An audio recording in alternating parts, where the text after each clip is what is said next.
Mr. Balasubramaniam, thank you so much for joining us today.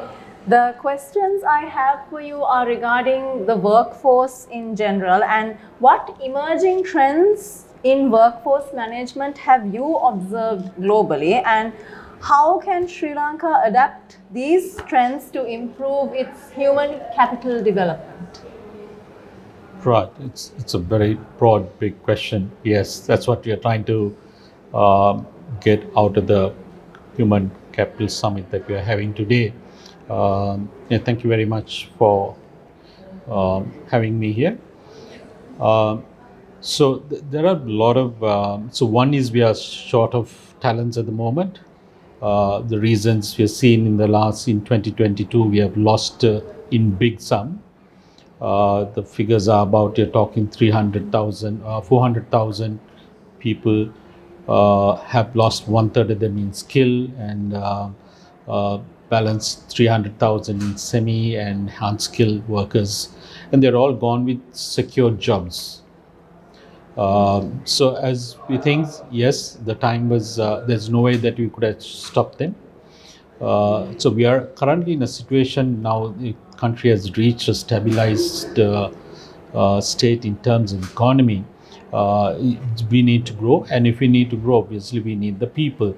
And we see across the industry, actually some of the critical industries, the tourism, in the finance, in the IT, and also we have lost doctors, public sector, all of them. They are some of the critical sector where people have gone out in large numbers. And if a country need to boost its economy, I think we need people, and we need them rapidly. We need to have a much larger scale, and companies do have their training program, but we need to look at more in a collectively scaling it at a much higher level. The country, Sri Lanka, need to look at enhancing its increasing the capacity building. So that's also a business opportunity for Sri Lanka.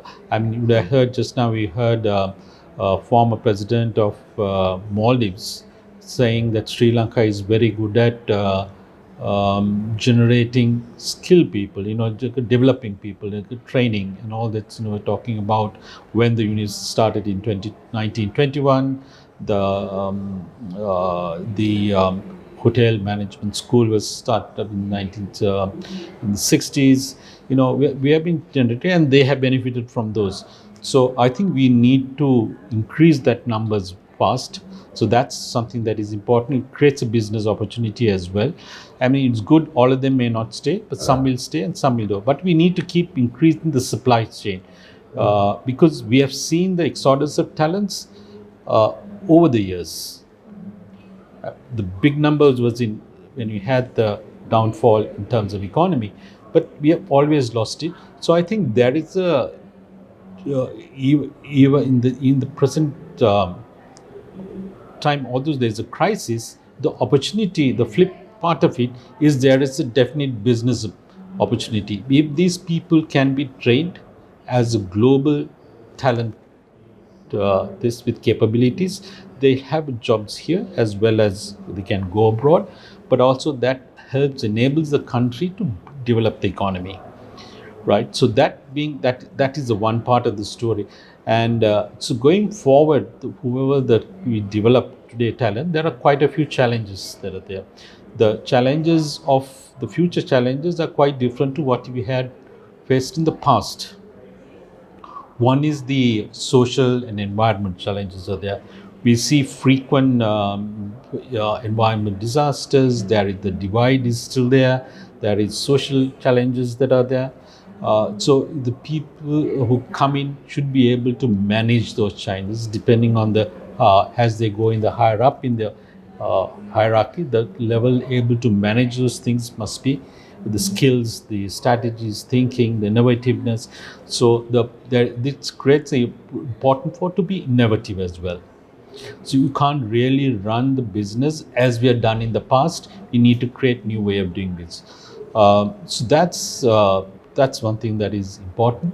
The other is the the evolution of the fourth industrial revolution, right? So that is talking about the Internet of Things, the AI development, technology development. So technology is developing much faster, these things. And I also see one thing that Sri Lanka, in terms of adapting to that fourth industrial revolution, is not significant enough for it to grow, right?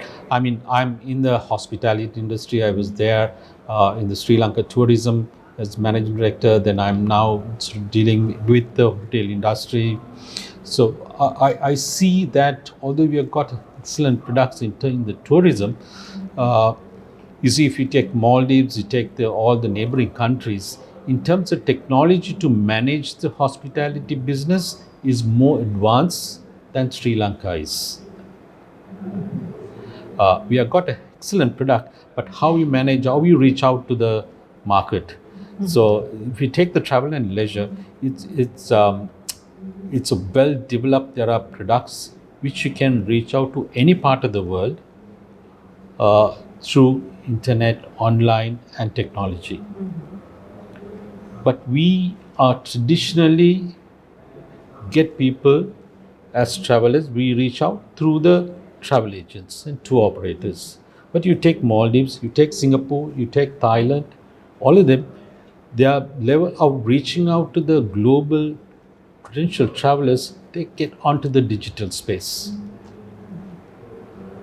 So we are way behind that, and so there is a lot of area that, in terms of adapting to, we are getting to the fourth industrial revolution. So we are still a bit behind even in adapting to the current technological level. So there's quite a bit. So there is need education at different levels. Even people at the top, in terms of adoption, is important. Whether you're in the matured 50, 60, all of them, that is absolutely important that you need to work. You need to make an effort to know how to, learning from how to operate a computer, or, digital space, social media marketing, all that becomes, so that is one challenge, and that I think we need to be conscious about it. There's a way of you need to educate. Mr. Balasubramaniam, you've already answered my second question as well. Right. So from what our takeaway from this is a combination of proactivity, innovativeness, and forward thinking would be successful factors in this. Absolutely, you need to be long term. You need to be proactive.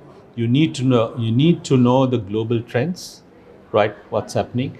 I mean, although you are an island, today the whole world it's a global village, right? True. If you take, I mean, you don't want to. We may want investment. We want tourism. We want global companies to come in.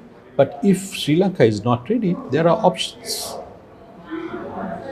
Today, the investors, with the travelers, all of them, they have plenty of options. Asia is opening up. A lot of countries are. Even the countries that were behind are sort of well ahead. Vietnam, all them are moving on. So the options are many for the people who are looking for either to travel or to invest or this. So absolutely, I think we need to be open. We need to be.